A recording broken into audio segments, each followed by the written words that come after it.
In our next lecture for the week, we'll be looking at labor and its discontents, displaced peoples, labor unions, socialism, and populism. Let's begin this lecture with a review of Jesus' teaching on wealth. A young man came to Jesus and asked, "What must I do to have eternal life?" Jesus says, "Why do you ask me about what's good? There's only one who is good. If you wish to enter into life, keep the commandments." The young man said, "I've kept all of them. What do I still lack?" "Well, if you wish to be perfect, go, sell your possessions, give the money to the poor. You'll have treasure in heaven. Then come and follow me." Then the young man went away grieving, for he had many possessions. Then Jesus said to his disciples, "Truly it's hard for a rich person to enter the kingdom of heaven." When the disciples heard this, they were astounded and said, "Well, then who can be saved?" But Jesus said, "For mortals it is impossible. For God, all things are possible." I wonder if this seems to you to represent a common Christian view of wealth. Now let's jump ahead in our story. Wealth in the early church. All who believed were together and had all things in common, we learn in Acts chapter 2. They would sell their possessions and goods and distribute the proceeds to all as any had need. Day by day they spent much time together, breaking bread and sharing with glad and generous hearts, praising God, having the good will of the people. And day by day the Lord added to their number those who were being saved. Now the Bible is telling us that the community of the earliest believers was communist. We began our first lecture for the week with the Horatio Alger myth. Well, Zinn has some comments on that. He says, while some multimillionaires started in poverty, most did not. Of corporate executives in the 1870s, 90% came from middle or upper class families. The Horatio Alger stories of rags to riches were true for a few men, but mostly a myth, useful for social control. Let's explore the dark side of late 19th century progress. We'll begin with those millions of people who arrived on America's shores as immigrants. Now, all immigrants suffer from cultural displacement. Zinn discusses the newcomers' economic vulnerability. They're more controllable, more helpless than native workers, culturally displaced, at odds with one another. We said that many immigrants got no further than 5 miles from the docks. Well, that would include New York's Lower East Side, the 5 Points, an infamous slum. This area included 300,000 densely packed immigrants. They were studied by Jacob Riis, a pioneer of sociology, who wrote a book called How the Other Half Lives, which included photojournalism along with the analysis. Riis discussed tenement housing, which was often once elegant large houses which were subdivided again and again, or sometimes they were new apartment blocks. Dozens of families packed into tiny apartments, without plumbing, without windows, without any fire escapes. Now, housing conditions are one thing, but the housing was also the place of work. This was a form of what we might call urban sharecropping. The family lived in the flat, but in the flat also was a sort of mini factory in which cigars and clothing and so forth were produced. The expectations were pitiless, production requiring all the members of a family 12 hours a day, 7 days a week, at wages too low to pay rent and buy food. Riis describes the tenement factory, a vehicle for enforcing upon a proud race a slavery as real as any that ever disgraced the South. The owner, in dual capacity of landlord and employer, reduced the tenant to virtual serfdom. Of course, other workers worked in factory sweatshops, filthy, unsafe, and airless, hot or cold depending on the season, organized for maximum profit, for example, locking the doors to keep workers in, which led at the Triangle Shirtwaist Company to a fire in which 146 women were trapped and burned to death. Even more vivid pictures of the plight of workers is found in The Jungle, a sociological novel written by Upton Sinclair based on meticulous reporting and research. The theme is the full range of laboring misery, a population low class, mostly foreign, hanging always on the verge of starvation, dependent for its opportunities of life on the whim of men every bit as brutal and unscrupulous as old-time slave drivers. Now, in one section of the novel, the hero works in a Chicago meatpacking plant, and we receive vivid descriptions of the unsanitary practices that produced the meat that people ate. The meat was shoveled into carts, people didn't bother to lift out a rat, and there were all kinds of things in there. There's no place for men to wash their hands, so they washed them in the water ladled into the sausage. Butt ends of smoked meat, scraps of corned beef, all of them dumped into old barrels, which are only cleaned once in a long time each spring. In the barrels would be dirt and rust and old nails and stale water, cartload after cartload taken up and dumped into the hoppers with the fresh meat and sent out to the public's breakfast. Well, as you can imagine, this book hit the American people as a shock. There were convulsions of disgust at the meatpacking practices that produced that breakfast sausage people were eating. The result was powerful legislation in 1906, the Meat Inspection Act and the Pure Food and Drug Act. Yet Sinclair was heartbroken. He was a socialist and union advocate, and his primary goal was to reform working conditions. This was overshadowed by the issue of the sanitation of food production. He said, "I aimed at the public's heart, and by accident I hit it in the stomach." Now, how do you get anything done in this world? Well, there's real power in solidarity. That is, commitment to mutual support by people who share some interest. Capitalists do that. They arrange consolidation of their industries, holding companies, trusts, and all the rest of it in order to gain greater shared profit. Well, workers can try to do that too. Alone, workers are powerless, but organized in unions, united in solidarity, they become capable of negotiating terms with capital. Of course, there are different kinds of union. Zinn describes business unionism as the application of capital tactics to labor organization.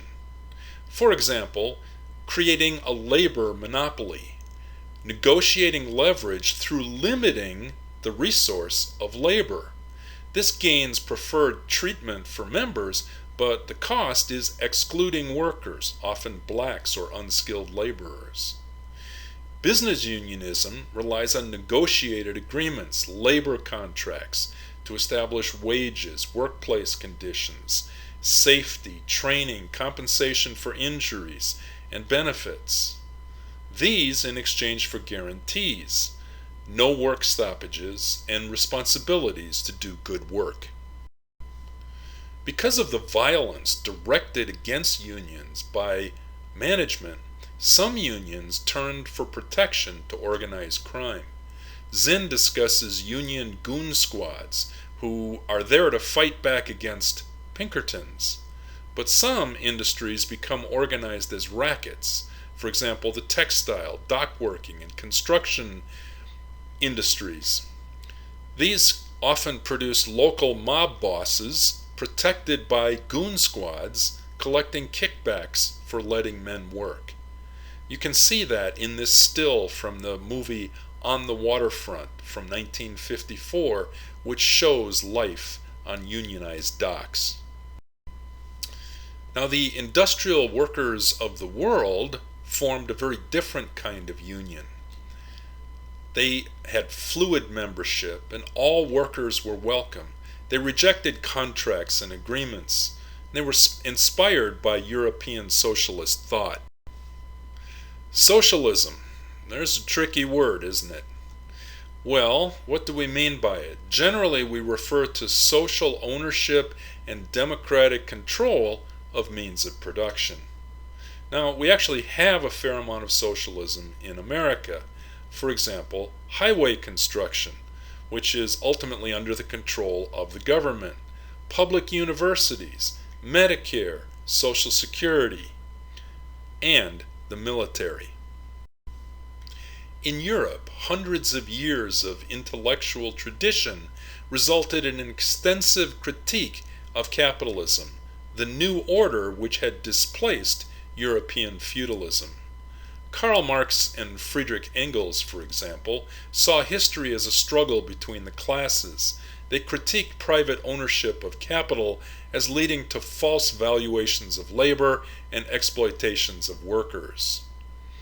Antonio Gramsci was a theorist of ideology, that is, society's doctrines, beliefs, and assumptions which are perceived as normal, common sense, and used by the dominant class to enlist support of laboring classes. We've been looking at an example in the course, American racism, which was often used to distract laboring white people from seeing their situation.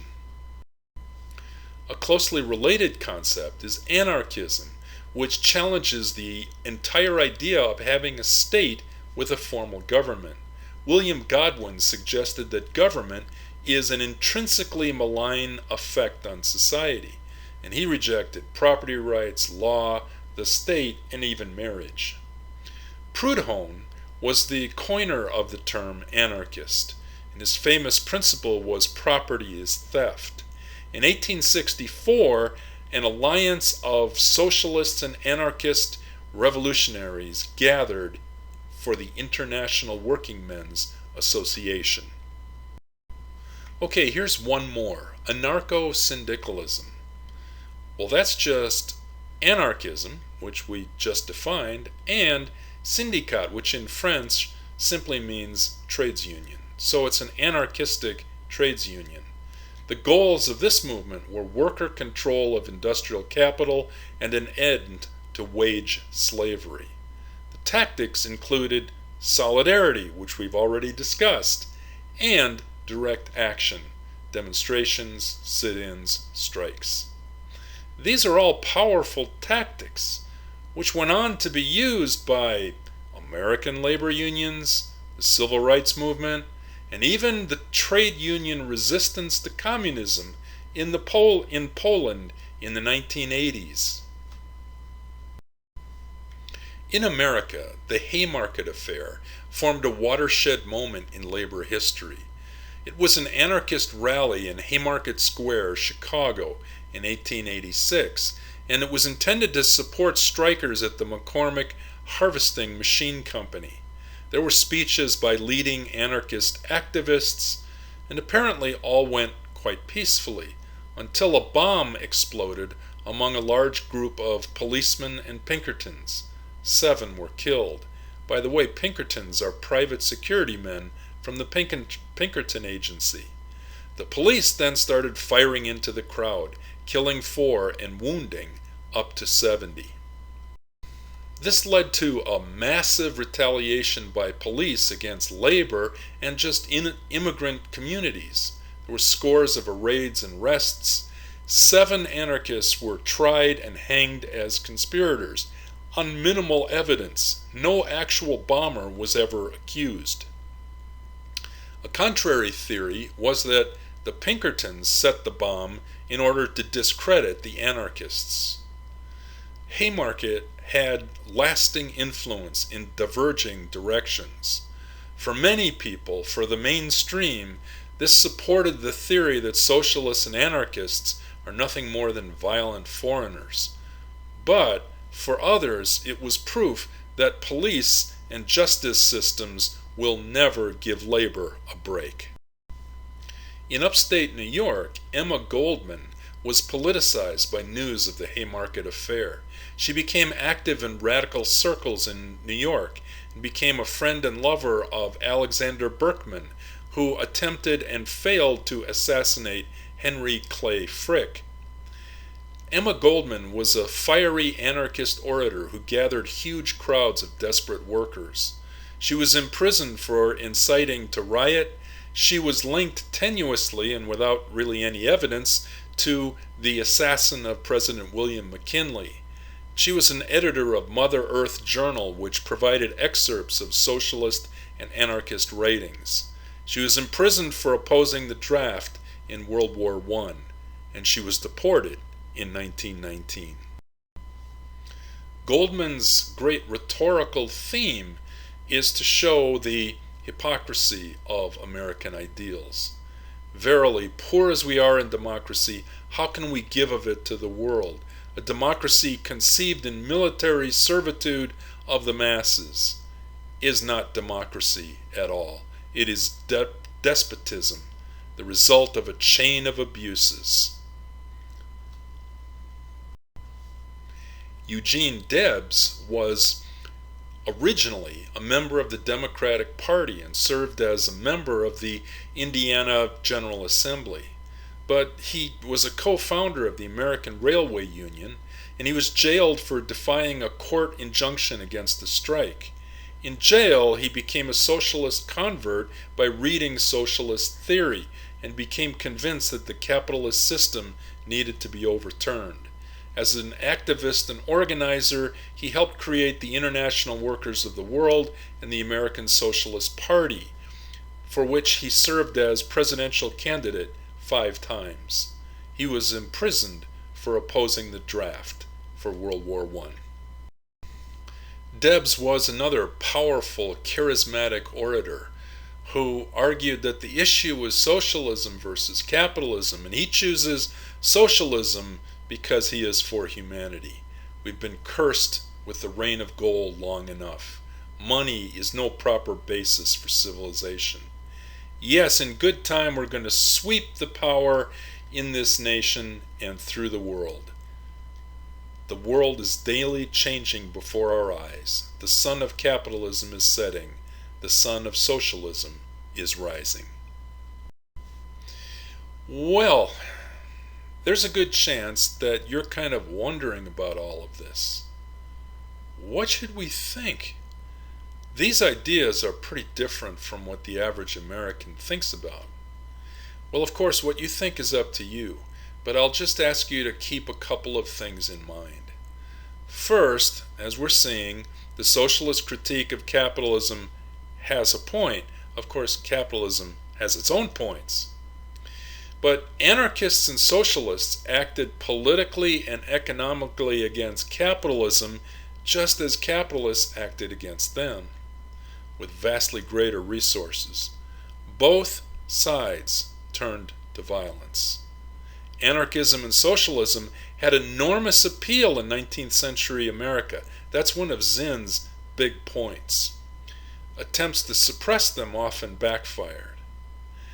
Since then, most traces of American socialism have been erased from mainstream history. Now, the socialists were not the only ones who critiqued capitalism's excesses.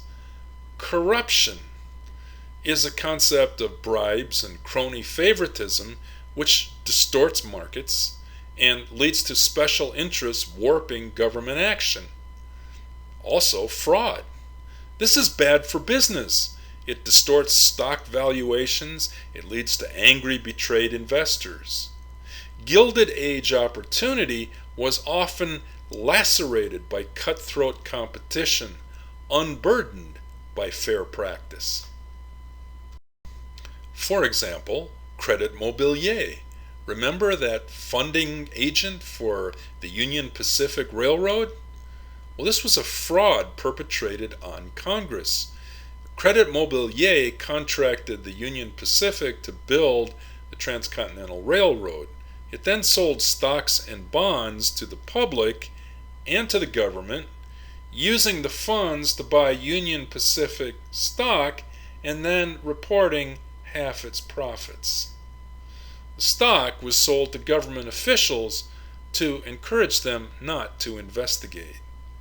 Nevertheless, in 1872, the U.S. House did investigate and made allegations against its members, but the results were ambiguous and there were limited to no penalties. James A. Garfield was a politician who denied the charges and later on was elected president. Muckraking journalists were also doing extensive critiques of crooked capitalism. Ida Tarbell's History of Standard Oil was a meticulous analysis of the corruptions and scandals of Rockefeller's monopoly. Buy cheap and sell high is a rule of business, she writes, and when you control enough money and enough banks, you can always manage that a stock you want shall be temporarily cheap. No value is destroyed for you, only for the original owner. Frequently, the defender of dishonest business practice falls back on the Christian doctrine of charity and points out that we are erring mortals and must allow for each other's weaknesses. Now, whenever you hear about the Gilded Age, you hear about certain terms that we should understand. What is a trust? Well, it's a capital network or syndicate in which a company will surrender control to the syndicate in order to benefit from competitive leverage. A holding company is a business that produces little or nothing, but it holds stock in many companies to reduce tax liabilities and coordinate efforts for competitive advantage. These sorts of tactics lead to monopolies, the elimination of competition in an industry through ownership or networking control of most or all competitors in an industry. The results of these techniques are financial and sometimes operational efficiency, but also the elimination of competition, corruption, manipulation of prices, and evasion of liability for damage to society. In 1890, things got so bad that even the United States Congress decided to pass a reform bill. The Sherman Antitrust Act was designed to protect trade and commerce. Notice who's being protected and who's not being protected. The targets were trusts and conspiracies that restrained trade, for example, price fixing to eliminate competitors, and monopolies that eliminate competition altogether. Now, as Zinn points out, this was a paper reform that was seldom applied, weakened by Supreme Court rulings. From the Supreme Court rulings of that era emerged a profoundly important legal concept called corporate personhood. In 1877, the Supreme Court ruled against a company which claimed that it had rights as a person and therefore it couldn't be regulated. There was a national legal campaign to reverse the ruling, and in 1886, the 14th Amendment, which was supposed to protect Negro rights, was applied to corporations, which then led to striking down of regulations. This is the precedent for the 2010 Citizens United ruling, in which restrictions on corporate political spending have been struck down as violations of the First Amendment against corporations seen as people. Well, even that's not the end of our story. On the farms, there was unrest as well. Farmers made a precarious living dealing with weather, economic factors, market prices, railroad cartage rights, taxes, monetary supply. which was linked to gold, which profited the banks at the expense of creditors. And in agricultural industrialism, the market demanded machine efficiency, and so a farmer had to purchase implements. And that meant, for most farmers, borrowing funds, risking bankruptcy and loss of land. Out of the struggles of farmers in the South, in the West, and in the North grew populism, a recognition that the system was rigged for bankers and that farmers needed to cooperate to offset the bankers' power. Another example of solidarity. The first aspect of populism was the Grange movement, a social and political organization that pooled capital resources, for example, producing a cooperative grain elevator, and which began to operate politically, lobbying state and federal legislators. Out of this populist movement grew the Farmers' Alliance with three branches: North, South, and Colored. The Farmers' Alliance began to establish cooperatives for price advantages gained through bulk purchasing. But as Zinn explains, these initiatives had limited effectiveness due to low amounts of capital.